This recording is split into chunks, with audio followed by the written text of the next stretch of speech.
Using a good quality neutral silicone, apply a few beads to the top of the base profile.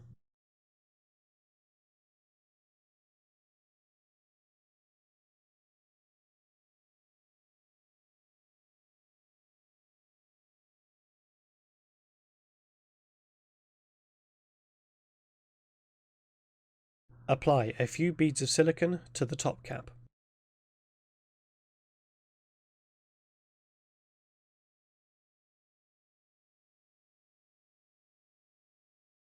Slide the top cap into position.